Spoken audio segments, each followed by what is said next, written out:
بسم اللہ الرحمن الرحیم۔ حضرت احنف بن قیس کہتے ہیں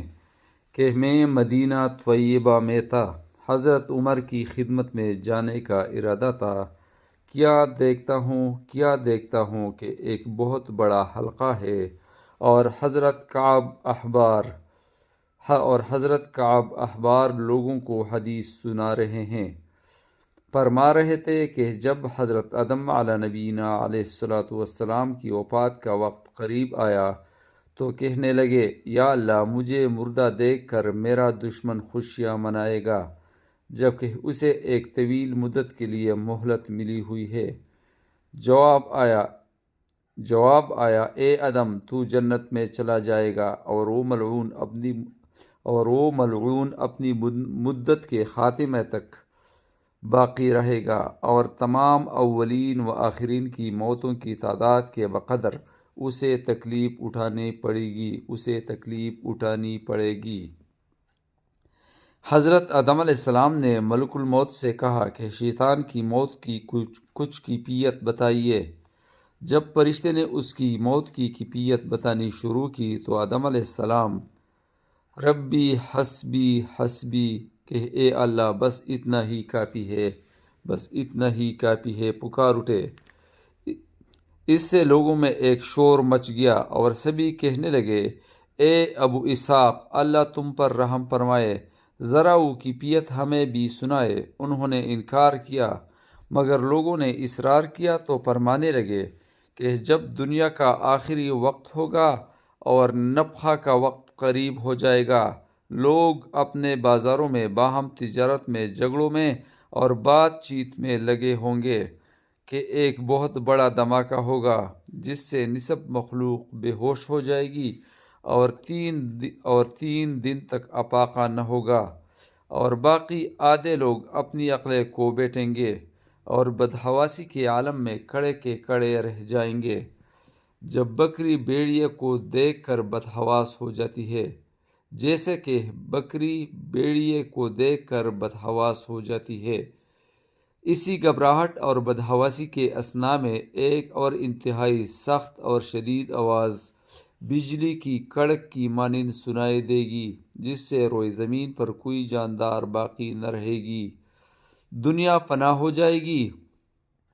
آدمی، جن، شیطان اور دیگر جانور سب ختم ہو جائیں گے۔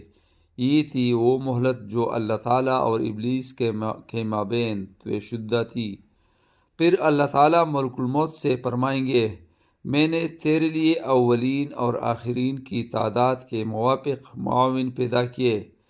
تمام اہل زمین اور اہل آسمان کے برابر قوت ایک تیرے اندر پیدا کی۔ آج میں تجھے غیظ و غضب کا مکمل لباس پہنا کر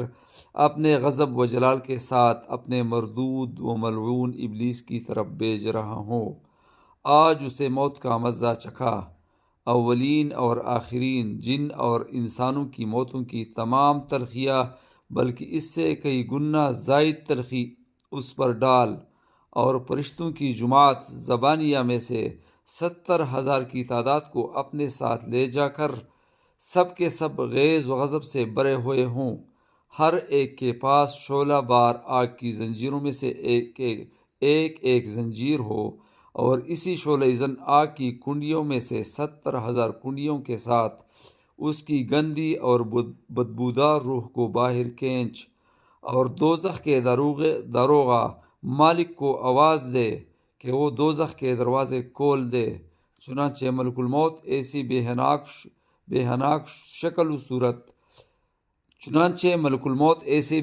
شکل و صورت میں آئے گا کہ اگر ساتوں آسمانوں اور زمین والے اسے دیکھ پائے تو اس کی ہیبت ہی سے سب کے سب پگھل کر رہ جائیں گے۔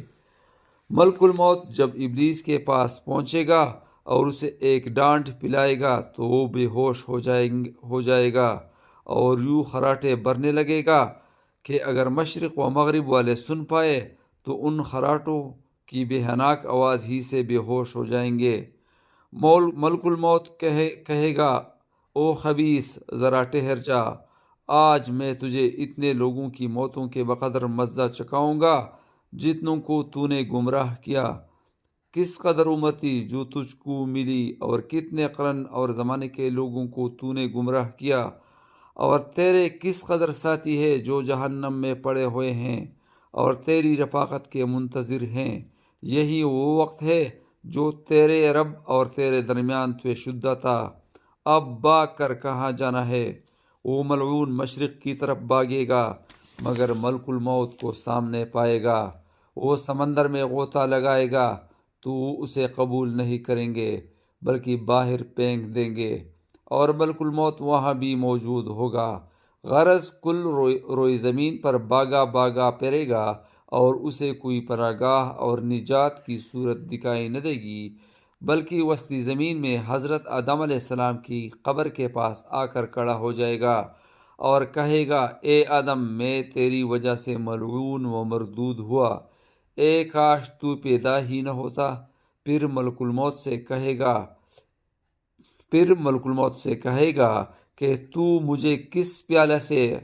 سے پلانا چاہتا ہے، یعنی عذاب کی کس شکل میں مبتلا کر کے میری روح قبض کرے گا۔ ملک الموت جواب دے گا، اہلی لظی کے پیالے سے، یعنی اہلی نار کے عذاب کی مثل، اور اہلی سقر کے پیالے سے، اور اہلی جہنم کے پیالے سے، بلکہ ان سے کئی گنا زیادہ شدت اور سختیوں کے ساتھ۔